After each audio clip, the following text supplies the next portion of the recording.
Welcome back. Thanks for staying with us. Tonight we're discussing challenges people with disabilities face when voting. SABC News politics reporter Natasha Piri joins us in studio on the politics wrap to expand on this contentious issue. Natasha, a very good evening to you. As the elections edge closer and closer, disability advocates essentially agree that there's still much work to be done to make voting accessible for millions of South Africans living with a disability, more so because voters with disabilities often face challenges even before they go to the polls. Well, thank you so much, Mpo, and to our viewers, welcome to another segment of the Politics Wrap. Indeed, Mpo, people with disabilities who have difficulty casting their ballots in the standard manner have several options for the 29th of May general elections. The Electoral Commission, together with the South African National Council for the Blind, has developed a universal voting aid, the Universal Ballot Template, I beg your pardon, to assist with persons with disabilities and special needs to have an independent and secret votes during the elections. The UBT can be used by blind and partially sighted people, low vision users, the elderly, low literacy, and those with nervous conditions which do not allow for a steady hand. According to the IEC, the template is a voting aid made of hard black plastic into which a ballot paper is inserted. The template is, however, not a braille ballot paper. The right front of the template has a flap with the cut-out windows numbered in braille and large raised white print. When the ballot paper is inserted into the template, each window aligns to the particular candidate or party, and the voter is free to make their mark independently. All voting stations are supposed to have this voting aid. Now, Mpo and our viewers, I just want to bring you to this graphic. Earlier on this year, we saw various political parties, namely the five main political parties. The ANC, they're committing to increase the support for small enterprises, entrepreneurs, and corporates, especially in townships, the villages, providing additional 1 million work opportunities with set asides for women, youth, and persons with disabilities. They've also, as the ANC, promised to protect the value of social grants for people with disabilities, children, and the elderly. And last but not least, at least support 2,000 black industrialists, especially women, persons with disabilities, and young people. You move on to the Democratic Alliance, the official opposition, and according to the DA's manifesto, they want to streamline disability specific grants by creating a system to screen applicants at the beginning of the process to identify those who do not qualify. The DA says this will reduce the burden of the main assessment. They also, as a Democratic Alliance, want to make it faster for people with disabilities to get medical assessments required for accessing disability grants by allowing private doctors to do checks. You then move on to the EFF that wants to increase the disability grants from 2,090 Rand to 4,180 per month.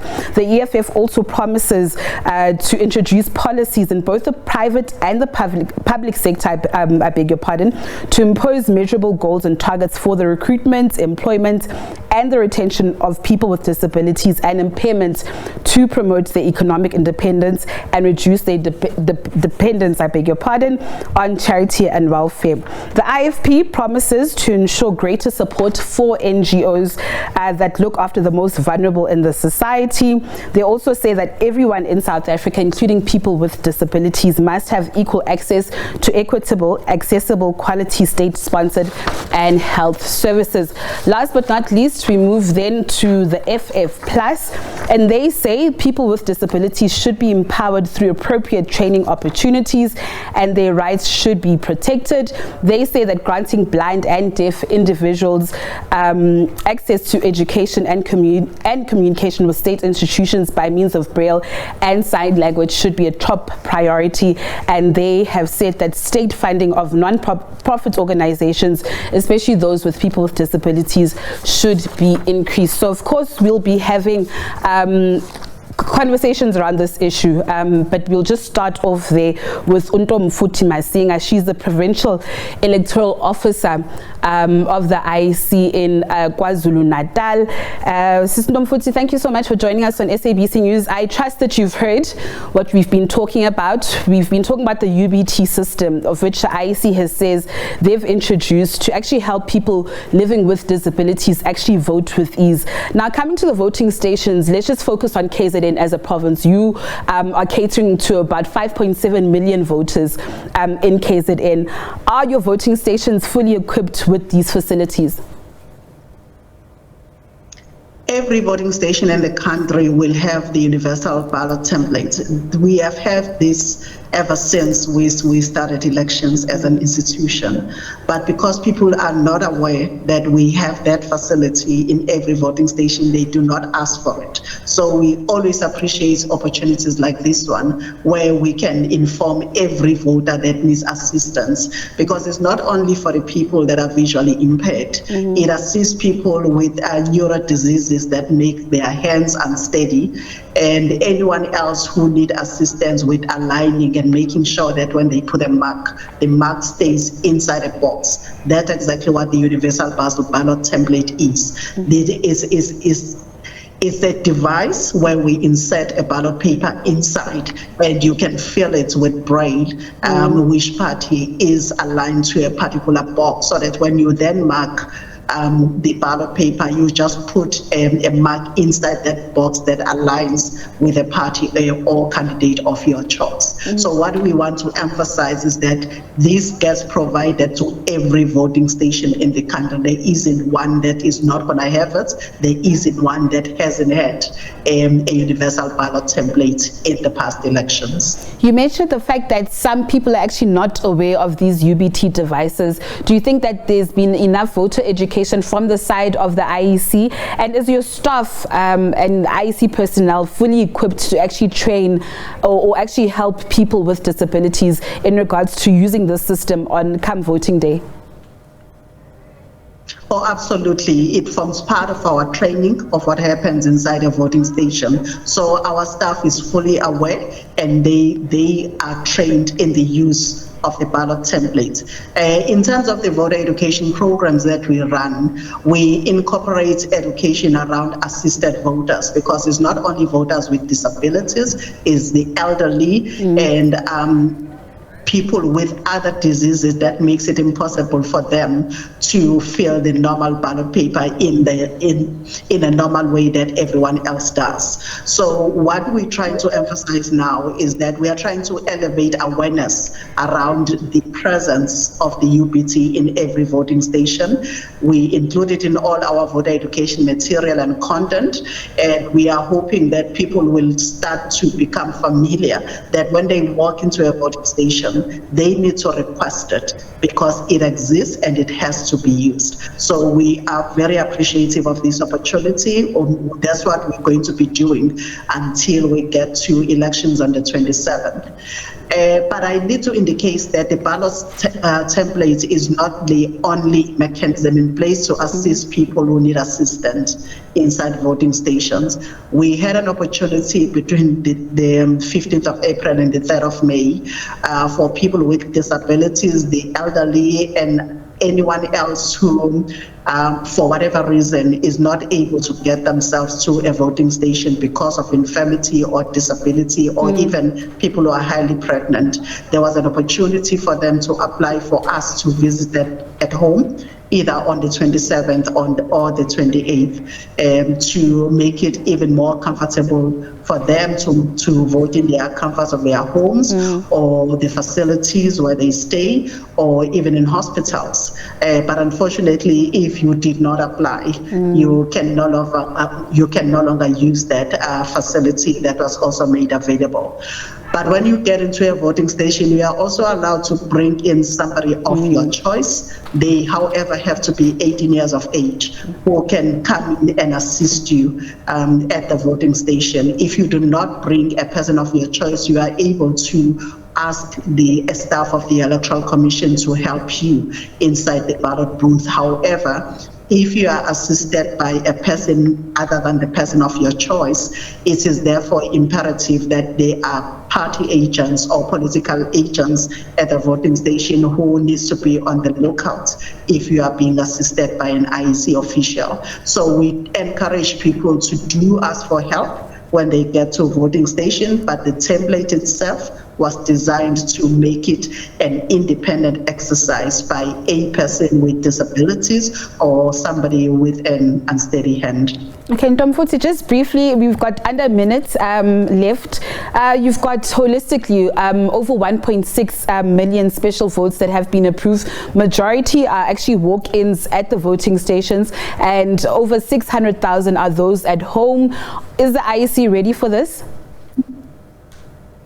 Absolutely.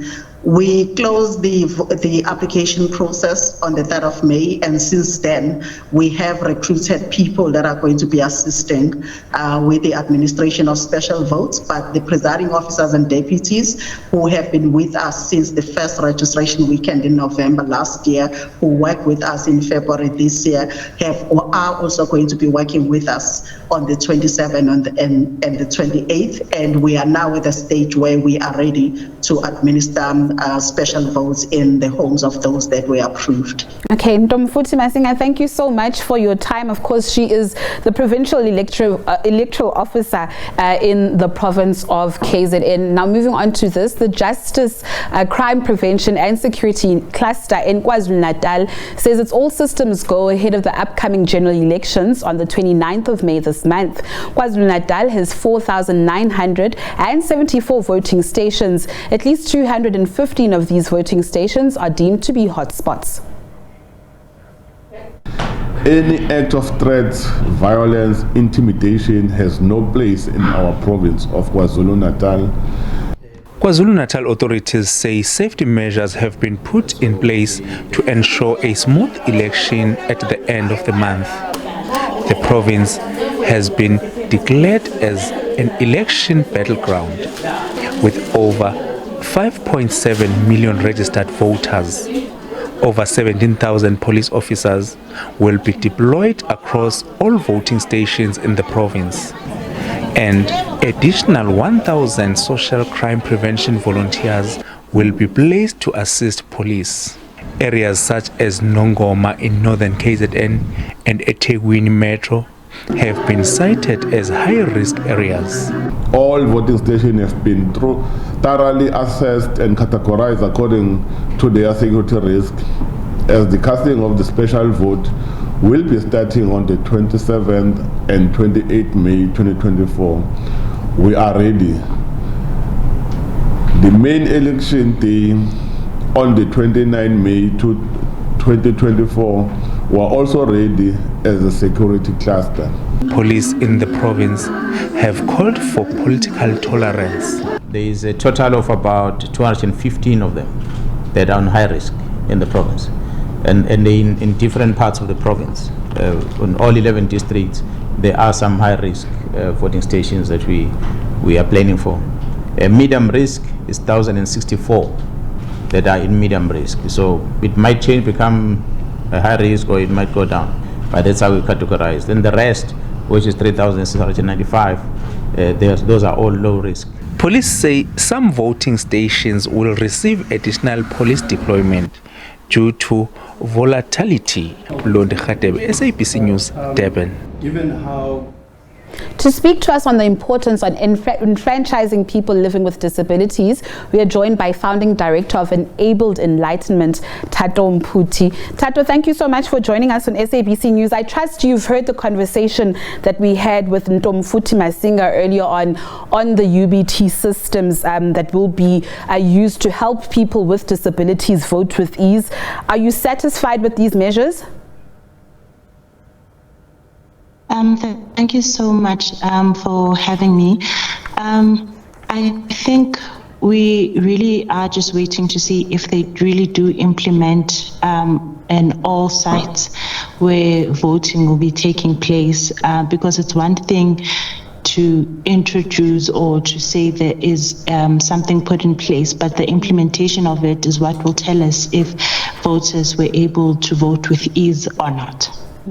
Tato, just speaking to Ntomfuthi, she says that the UBT, template has actually always been around, just that people haven't asked for it and people aren't aware of it. Do you think there's much voter education from the side of the IEC in educating people with disabilities about the system of voting?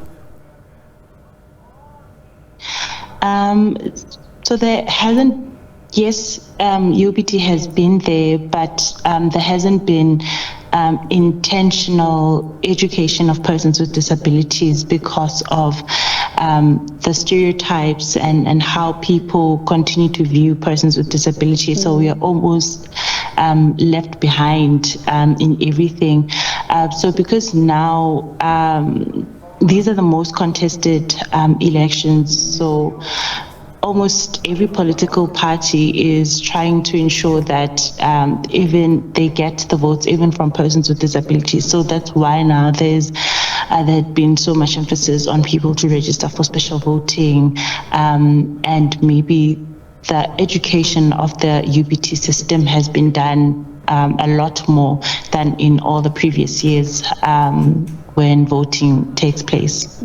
Tata, I want to ask about the infrastructure at some voting stations. I know that I was reading some reports in 2019, and persons with disabilities were complaining about the infrastructure, some saying that there are no ramps at voting stations. Sometimes the tables are too high for them to vote.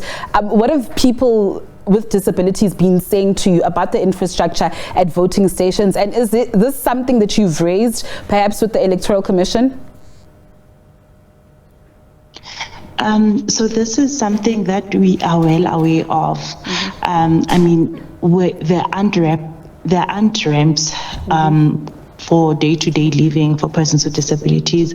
So you would think that for such special events like these, there would be provisions made or something like that. The IEC is aware of these challenges, and unfortunately in some areas they are able to respond to them a lot better, and in some areas they do not respond, because also we also need to look at things like which part of the country or which part of the city is the complaint coming from. If you are someone who is in Johannesburg, you're most likely to get a response a lot sooner than someone who is in the Eastern Cape, Kwatling, in the rural areas, right? Because chances are they might not even get to know about that complaint that is in the rural areas. And it is really unfortunate that some of the voting stations are even allowed to operate without the right measures being put in place. It already gives you a picture of how society continues to view persons with disabilities, the lack of inclusion that is there. Tato, you mentioned something very painful here towards the end. You said that as people with disabilities, you feel left behind with everything. You've heard the presentation, I assume, that I had earlier on in terms of those 5 main political parties, the commitments and the promises that they made to people living with disabilities. Do you think that these could come to fruition? And do you actually feel neglected by political parties in general? Sure, that is a great question. Persons with disabilities are mostly being used by political parties, right? And we see this year in and year out, or whenever there are these big elections that are taking place. I think there's only majority of the political parties are speaking of a disability from a lens of social welfare, but not looking at disability from a holistic approach. I think only one political party has a clear plan, at least from their manifesto, to say this is how they're looking at, catering for persons with disabilities, while the rest of them in their manifestos, they are talking about ensuring that people get disability grants or timelessly, and there is so much more to persons with disabilities, and the needs of persons with disabilities are a lot more than just being viewed as a person who is, receiving a disability grant, and some of them speak about. Tato, I'm so sorry. I'm really sorry to cut you here. I wish I had more time for this conversation, but I promise we will follow up on this conversation. I mean, what you've been telling us is very insightful, but sad at the same time. I wish I had more time, but unfortunately we do not. Of course, that was Tato Mputi, who is the founder of the Enabled Enlightenment, and quite sadly just raising the plight of people with disabilities. And this is as we're 9 days away from the polls. Mpo, I can tell you that this week will really be eventful, especially this weekend, as various political parties will be having their final rallies. On Saturday it's the ANC and the EFF, Sunday DA and the IFP. We also have Busa on Saturday as well. So I do implore SABC viewers to stay tuned to SABC News as the news channel of choice, as we bring you all the latest in regards to these rallies. Mpo? Absolutely. Thank you so much, Natasha Piri. Wrapping up the politics wrap, of course, crunch time for the political parties who are hoping to woo voters, those who are still wooable, if there is such a word. But we'll leave it there as we continue on the other side of this with more news.